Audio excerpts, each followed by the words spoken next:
Will the virus be victorious?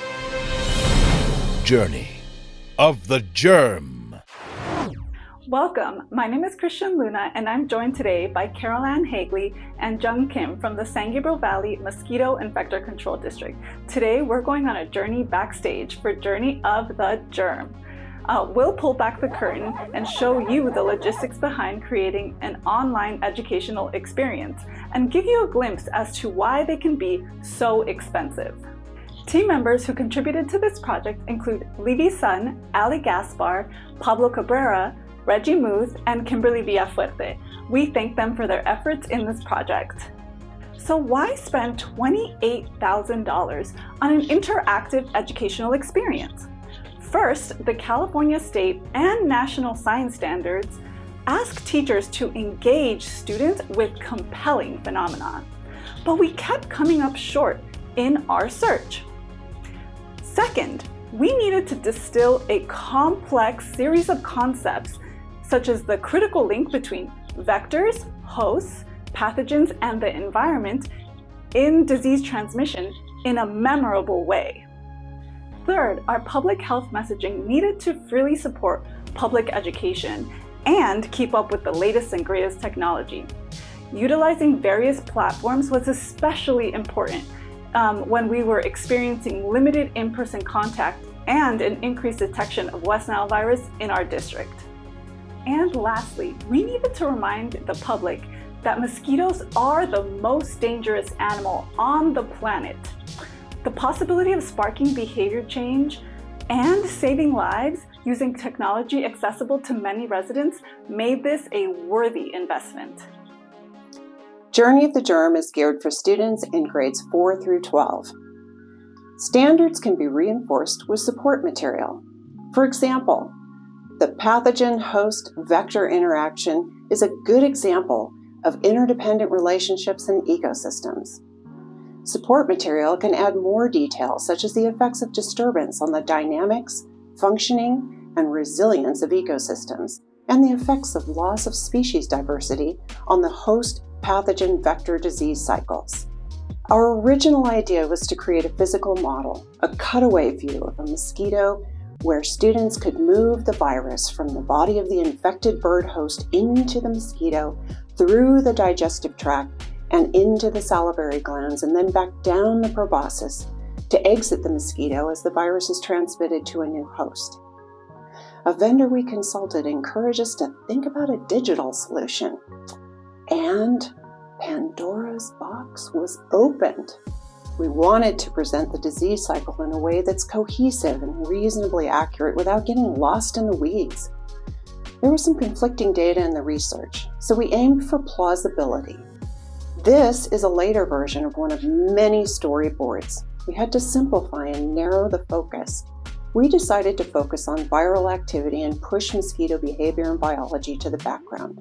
Finally, we created a reference sheet for every character, icon, and stage where action takes place. Jung, the artistic talent behind this project, can fill you in on the rest. So this is around the part where they brought me on to help with the Journey of the Germ project. I actually work in the surveillance department trapping mosquitoes, but the team wanted to borrow me to help with asset creation. So from here, the team transferred all the assets, which are all the characters and elements that they wanted, from their Excel sheet to a Monday board. Monday.com is a project management platform that helped us organize what kinds of assets they're looking for. The team provided detailed descriptions and reference pictures and assigned priority to list items. Overall, it took around 60 hours to complete everything on the list, bar a couple small images. So you might be thinking, 60 hours? How long could it take to draw some bugs and plants and a couple people? Longer than you might think. There are quite a few steps that happen between the initial asset list and the final product. Some items with more steps than others. For example, the process you see here stemmed from the list item, elderly woman gardening, which then led to more specifics, like what is she doing in the garden, what art style, how much detail, what color, and so on. In the backyard garden scene, we started with a small reference picture and a short description of we'll need foliage, flower, branch, rain barrel, and empty activity space. This is a sketch of what I initially came up with in Adobe Photoshop, with all the items requested, and then came the feedback. Revisions requested that the habitat look more representative of a mosquito harboring backyard by adding lush greenery. Draft number 2 added a lot more greenery and pulled focus areas closer to the front, like the branch and the bird and the flowers, so that later we can zoom into them more easily to see how the mosquitoes would interact with those elements. They're mostly happy with this version, with only a couple things to add. We also had to consider where the characters would fit on the screen and make sure they would look all right. And after everyone was happy with the drafts, it was time to recreate and clean up the whole scene in Adobe Illustrator in order to convert it to a vector art format so that it could be imported more easily into the game engine later on. Add in the finished couple, make sure they look okay, and think that it's done. Realize that some details were forgotten, like adding plant saucers under the pots as potential mosquito sources. Add those last details, and finally we're done with one scene. Of course, the drawing process itself takes up a lot of time, but the number of revisions requested definitely added to the amount of time the art took. Most of the artwork was drafted in Photoshop and finalized in Illustrator. Animations were done in Photoshop and Adobe Animate, and the game development side of the project was done by Robot Sea Monster using Figma and Unity. While Jung was in full art production, we found and contracted our development team, Robot Sea Monster. Our project was led by Reggie Muth and consisted of 9 RSM team members. We met weekly to discuss logistics, design, art, budget, and other details. Reggie and her team broke up the project into small pieces and listed the cost of each item. We used Monday.com to set deadlines and track project updates. RSM presented the team with multiple mood boards, and we chose the warm color palette.